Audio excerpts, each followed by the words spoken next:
Hello বন্ধুরা, welcome to our channel hello philosophy.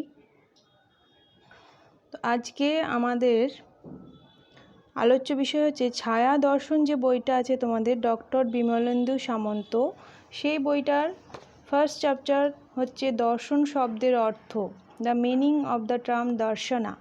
এইটার যে অনুশীলনী আছে সেগুলি সমাধান করব। তোমরা যারা নিউ ভিউয়ার্স আছো তারা অবশ্যই চ্যানেলটাকে সাবস্ক্রাইব করে দিও। তো চলো শুরু করি। প্রথম কোয়েশ্চেন কি আছে দেখো। প্রথম কোয়েশ্চেন আছে ভারতীয় দর্শনকে বলে অপশন এতে আছে আর্য দর্শন, অপশন বি হিন্দু দর্শন, অপশন সি বৈদিক দর্শন, অপশন সি ভারতীয় অধিবাসীদের দর্শন। এইটা অপশন ডি হবে, এটা মাধবাচার্য বলেছিলেন। হিন্দু দর্শন হবে না। তারপর 2 আছে দর্শন শব্দটির অর্থ হলো সত্য উপলব্ধি। তারপর 3 নম্বর কোয়েশ্চেন ফিলোসফির অর্থ হলো সত্যের প্রতি অনুরাগ, অপশন ডি হলো এর কারেক্ট আনসার। তারপর 4 নম্বরে দেখো ভারতীয় দর্শনে যথার্থ জ্ঞানকে বলা হয় প্রমা, আর অযথার্থ জ্ঞানকে বলা হয় অপ্রমা। তাহলে এর কারেক্ট আনসার হলো অপশন এ। 5 নম্বর কোয়েশ্চেন ভারতীয় দর্শনে মোট কয়টি পুরুষার্থের কথা বলা হয়েছে? ভারতীয় দর্শনে 4টি পুরুষার্থের কথা বলা হয়েছে, ধর্ম, অর্থ, কাম এবং মোক্ষ। তারপরে 6 নম্বর কোয়েশ্চেন ভারতীয় দর্শন হলো আধ্যাত্মবাদ। তারপর দেখো 7 নম্বর কোয়েশ্চেন ভারতীয় দর্শন যে জ্ঞানের কথা বলে তা হলো সার্বিক জ্ঞান, অপশন এ হলো এর কারেক্ট আনসার। তারপর 8 নম্বর কোয়েশ্চেন সর্বদর্শন সংগ্রহ রচনা করেছিলেন কে? মাধবাচার্য, অপশন বি হলো এর কারেক্ট আনসার। 9 নম্বর প্রশ্ন পুরুষার্থ কি? পুরুষার্থ হলো সচেতন আত্মার কাম্য বস্তু, অর্থাৎ অপশন বি হলো এর কারেক্ট আনসার। তারপর পুরুষ শব্দটির অর্থ কি? পুরুষার্থটা কি ভেঙেছে পুরুষ প্লাস অর্থ, তাহলে পুরুষ শব্দটির অর্থ কি? পুরুষ শব্দটির অর্থ হলো সচেতন আত্মা, অপশন সি হলো এর কারেক্ট আনসার। এরপর আমরা যাচ্ছি 11 নম্বর কোয়েশ্চেনে ত্রিবর্গ পুরুষার্থ কোন 3টি? মানে পুরুষার্থ তো 4টি, কিন্তু ত্রিবর্গ অর্থাৎ 3টে পুরুষার্থ কোনটাকে বলা হয়? সেটা হচ্ছে ধর্ম, অর্থ এবং কাম, এ হলো এর কারেক্ট আনসার। তারপর 12 নম্বর কোয়েশ্চেন বেদ শব্দের অর্থ কি? বেদ শব্দের অর্থ হলো ব্রহ্মজ্ঞান। তারপরে নেক্সট 13 নম্বর কোয়েশ্চেন বেদ কয়টি? বেদ হলো 4টি, ঋক, সাম, যজু এবং অথর্ব। তারপরে 14 নম্বর কোয়েশ্চেন উপনিষদ শব্দটির অর্থ কি? অপশন সি ব্রহ্মজ্ঞানের জন্য গুরুর সামনে নিবিষ্ট চিত্তে বসা। তারপরে দেখো 15 নাম্বার কোয়েশ্চেন হচ্ছে মন্ত্র, ব্রাহ্মণ, আরণ্যক ও উপনিষদ এগুলি কার অংশ?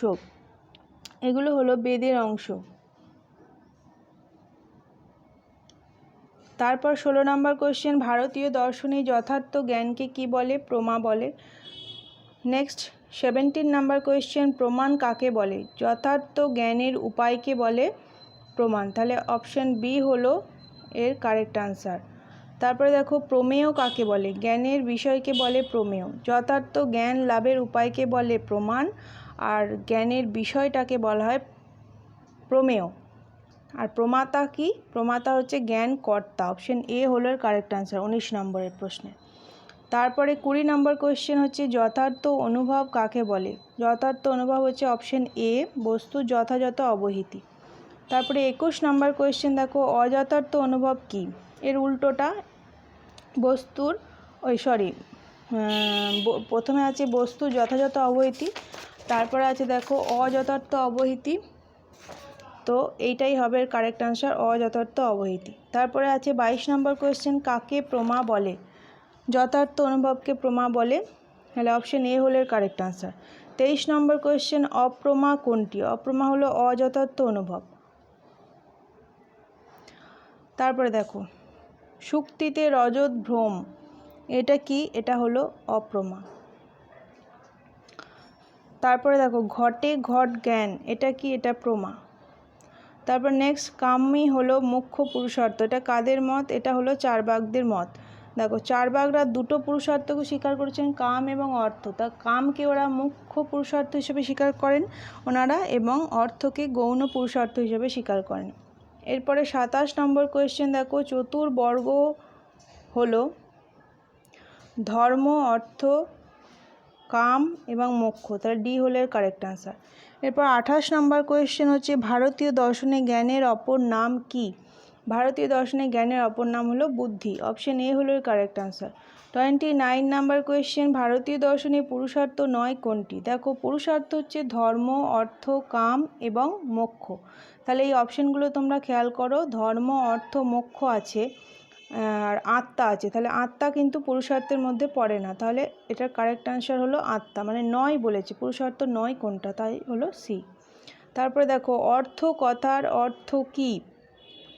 অর্থ বলতে টাকা পয়সা, যেটা বললে তোমরা বুঝবে, ওই অর্থটার অর্থ কি? অপশন সি এর সঙ্গে বেশি ভালো যাচ্ছে।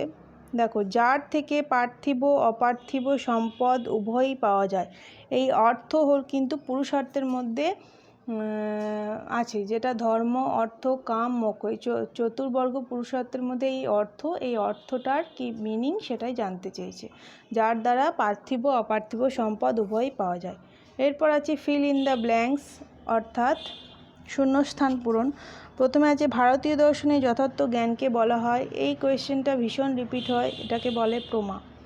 তারপরে দেখো 2 নম্বরে চলে যাচ্ছি, ভারতীয় দর্শনে অযথার্থ জ্ঞানকে বলা হয় অপ্রমা, অপশন বি হলো এর কারেক্ট আনসার। অপ্রমা হলো ড্যাশ জ্ঞান, অপ্রমা হলো অযথার্থ জ্ঞান, ডি হলো কারেক্ট আনসার। তারপর 4 নম্বর ফিল ইন দ্য ব্ল্যাঙ্কস, যথার্থ জ্ঞানের বিষয়কে বলা হয় প্রমেয়। বিষয় বলেছে, একটু ভালো করে খেয়াল করবে, বিষয় যখন বলবে তখন হচ্ছে প্রমেয়, যথার্থ জ্ঞানকে বলা হয় প্রমা। তারপরে দেখো জ্ঞানের কর্তাকে বলা হয় প্রমাতা। তারপরে ভারতীয় দর্শনে পুরুষার্থ কটা? না পুরুষার্থ হলো 4টে, একটু আগেই বলেছি, ধর্ম, অর্থ, কাম এবং মোক্ষ। তারপরে 7 নম্বর হচ্ছে ফিলোসফি শব্দের ব্যুৎপত্তিগত অর্থ কী? জ্ঞানের প্রতি অনুরাগ, অপশন সি হলো এর কারেক্ট আনসার। তারপরে 8 নম্বর কোয়েশ্চেন, মোক্ষ লাভ ভারতীয় দর্শনের প্রধান লক্ষ্য বলে এদের কীরকম দর্শন বলা হয়? না মোক্ষবাদী দর্শন বলা হয়, ডি হলো কারেক্ট আনসার। 9 নম্বর প্রশ্ন, পাশ্চাত্য শব্দ ফিলোসফি শব্দের অর্থ কী? জ্ঞানাসক্তি, দর্শন, জ্ঞান লাভ, কোনোটিই নয়। দেখো ফিলোসফি শব্দের অর্থ জ্ঞানের প্রতি অনুরাগ, আমার মতে এটা ডি হওয়া উচিত, কোনোটিই নয়। তারপরে দেখো ট্রু অ্যান্ড ফলস টাইপ বিবৃতিগুলির ওপর ভিত্তি করে সঠিক উত্তর নির্বাচন করো। এখানে ফটোটা একটু ঠিক আসেনি, তাও আমি পড়ে শোনাচ্ছি তোমাদের। প্রথমে এতে আছে ভারতীয় ধারণায় দর্শনের অর্থ হলো সত্য বা তত্ত্বের উপলব্ধি, এটা তো ঠিক। তারপরে বিয়েতে আছে পাশ্চাত্য ধারণায় দর্শনের অর্থ হলো জ্ঞানের প্রতি অনুরাগ, এটাও ঠিক।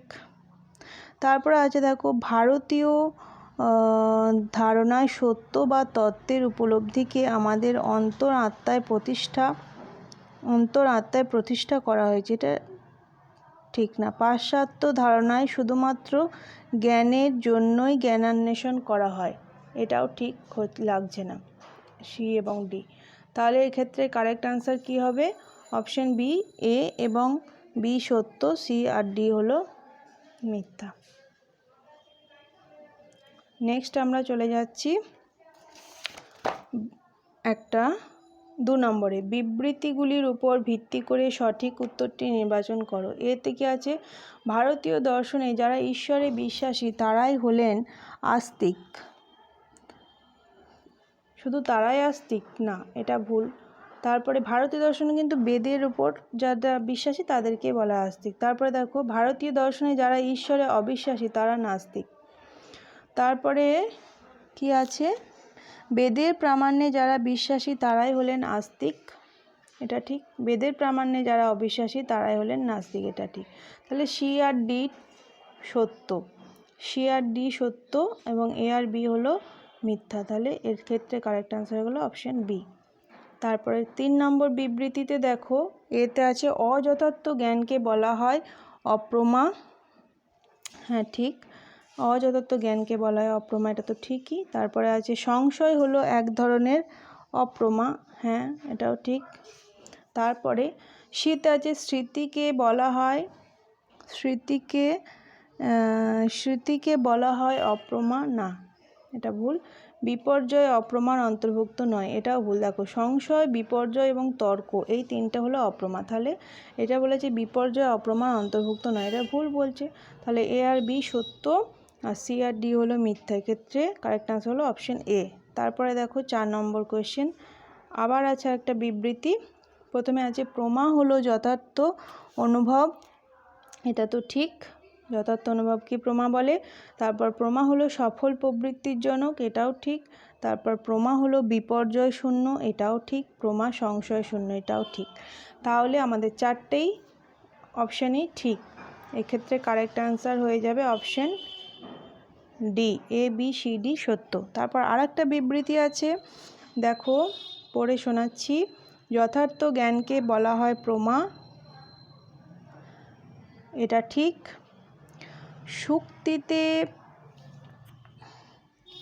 শুক্তিতে রজত ভ্রম একটি প্রমাক জ্ঞান, না এটা কখনই হতে পারে না। তারপর প্রমাক জ্ঞানের বিষয়কে বলা হয় অপ্রমেয়, এটাও ভুল। তারপর প্রমাক জ্ঞানের কর্তাকে বলা হয় প্রমাতা, এটা ঠিক। এক্ষেত্রে কারেক্ট আনসার কি হয়ে যাবে? 5এরটার কারেক্ট আনসার হয়ে যাবে অপশন সি। দেখো এ আর ডি সত্য, বি আর সি মিথ্যা, তাহলে 5এর কারেক্ট আনসার হলো অপশন সি।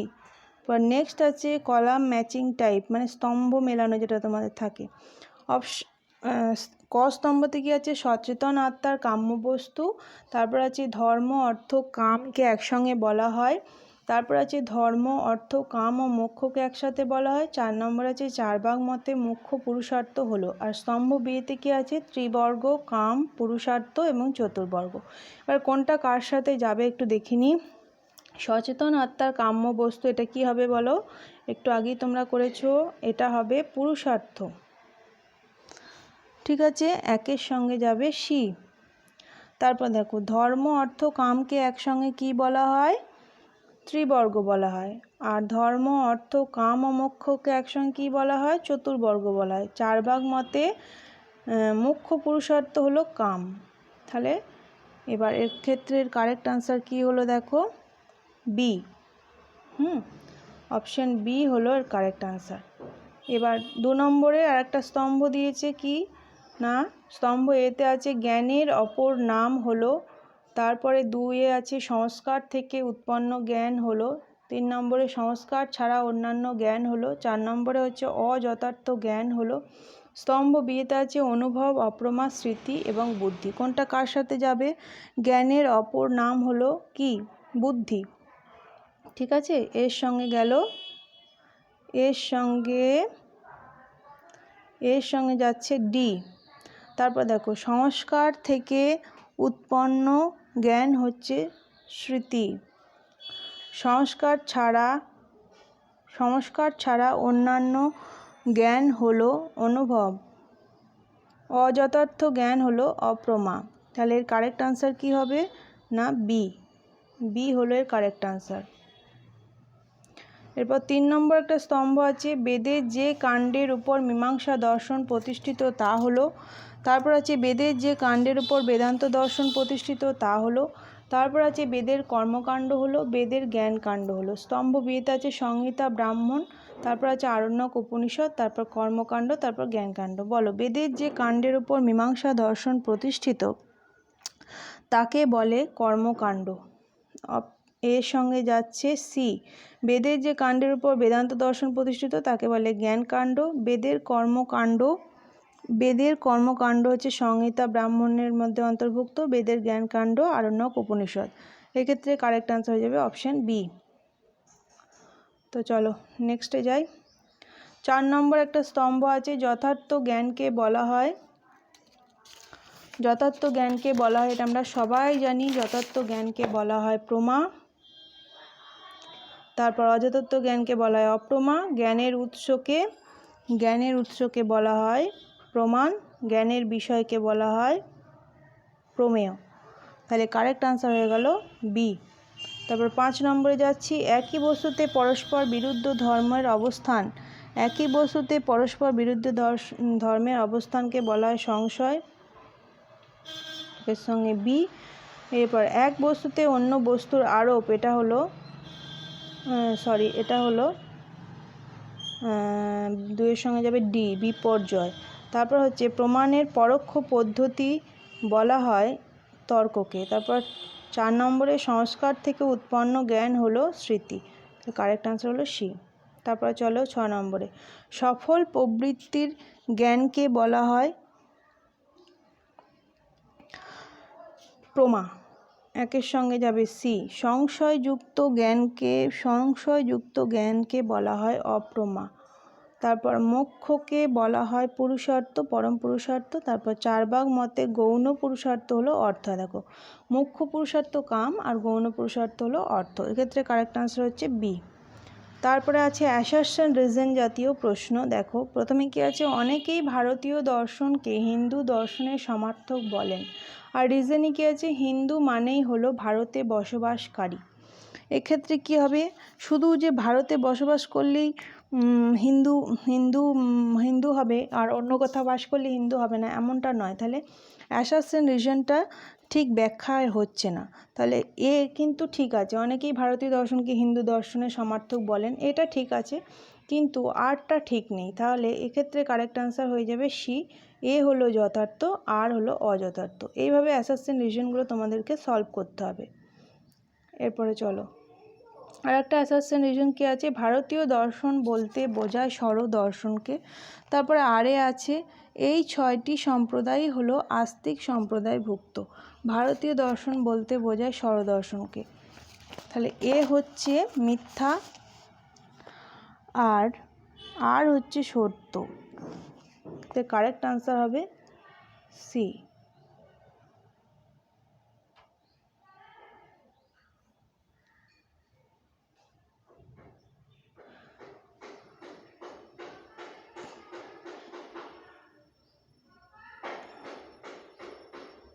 না, এটা আমি একটু ভুল বললাম, কারেক্ট আনসার হবে বি। দেখো ষড়দর্শনকে তো বোঝায়, কিন্তু এই 6টা দর্শনেই যে আস্তিকের মধ্যেই পড়ছে তা নয়, নাস্তিকও আছে। তাহলে এটা কারেক্ট আনসার হলো বি। তারপরে আর একটা অ্যাসারশন রিজন কী আছে, ভারতীয় দর্শনের মৌল সম্প্রদায় হলো 2 প্রকার, আস্তিক এবং নাস্তিক। এক্ষেত্রে দুটোই ঠিক আছে, অ্যাসারশন রিজন দুটোই ঠিক আছে, একটা আর একটা যথার্থ। তাহলে অপশন এ হলো কারেক্ট আনসার। তারপর 4 নম্বরে কী আছে, rearrange of sentences event type, সঠিক ক্রম নির্বাচন করো। ভারতীয় দর্শনের পুরুষার্থগুলির ক্রমিক অবস্থান কী হবে, ধর্ম, অর্থ, কাম এবং মোক্ষ। তাহলে 1, 2, 4 and 3 তাহলে 1, 2, 4 and 3 কোথায় আছে, এই যে এতে আছে, এর কারেক্ট আনসার। তারপরে দেখো ডায়াগ্রাম বেস প্রশ্ন, কোন ডায়াগ্রামটা এখানে ঠিক দিয়েছে, ঠিক করে ক্রম বিকাশের স্তর অনুযায়ী সাজাতে হবে। তাহলে এক্ষেত্রে এই এ হবে সঠিক, বৈদিক যুগ, মহাকাব্যের যুগ, সূত্র যুগ, সম্প্রদায় যুগ। তারপরে দেখো নেক্সট আমাদের আছে আর একটা, ভারতীয় দর্শনে বেদ 4টি ক্রমিক অবস্থান। এটা আমরা সবাই জানি, ঋক, সাম, যজু, অথর্ব। এটা হলো অপশন বি হলো এর কারেক্ট আনসার। তারপরে এটা তোমাদেরকে পড়তে হবে, প্রমাণ শব্দের অর্থ হলো যথার্থ বা সঠিক জ্ঞান লাভের পদ্ধতি বা উপায়। প্রমার মতোই প্রমাণের ধারণাটিকেও ভারতীয় দর্শনের প্রতিটি সম্প্রদায়ে উল্লেখ করা হয়েছে। প্রমাণ সম্বন্ধে যত মতবাদী পরিলক্ষিত হোক না কেন, এটা সত্য যে প্রমাণের মাধ্যমে আমরা প্রমাজ্ঞান লাভ করি, অর্থাৎ প্রমাজ্ঞানের উপায়কেই প্রমাণের লক্ষণ বলা হয়। ভারতীয় দর্শনে প্রমাজ্ঞানের করণকে অনেক সময় ব্যাপার রূপে উল্লেখ করা হয়। এইটা পড়ার পর তোমাদের দুটো কোয়েশ্চেন দিয়েছে, ঠিক বিকল্পটি নির্বাচন করো।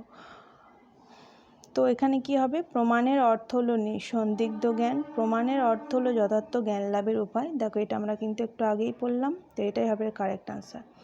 তারপরে 2 নম্বরে কি আছে, প্রমাণের মাধ্যমে আমরা জ্ঞান লাভ করি। প্রমাণের মাধ্যমে আমরা জ্ঞান লাভ করি, এটাকে বলে প্রমাজ্ঞান। তাহলে এই দুটো আমি করে দিলাম।